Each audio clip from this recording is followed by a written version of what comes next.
Mikrorisiko-identifikasie ondersoek spesifieke gelokaliseerde risiko's wat 'n organisasie se interne prosesse en daaglikse bedrywighede direk beïnvloed. Hierdie fokus help organisasies om operasionele stabiliteit te handhaaf.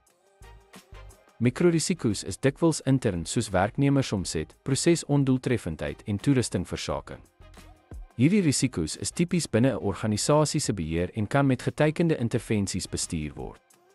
Mikrorisiko-identifikasie stel besighede in staat om te fokus op kwessies op operasionele vlak wat produktiwiteit kan ontwrig. Hierdie proses vereis gereelde monitering van interne aktiwiteite om potensiële ontwrigtings vinnig op te spoor. Mikrorisiko's word dikwels op departementele vlak gedokumenteer, waar dit met pasgemaakte strategieë bestuur kan word. Die aanspreek van mikrorisiko's kan doeltreffendheid verbeter en die waarskynlikheid verminder dat klein probleme in groter probleme eskaleer. Mikrorisiko-identifikasie is van kritieke belang vir die bestuur van daaglikse risiko's binne die organisasie. Dit verseker gladde bedrywighede en versterk die organisasie se interne veerkragtigheid.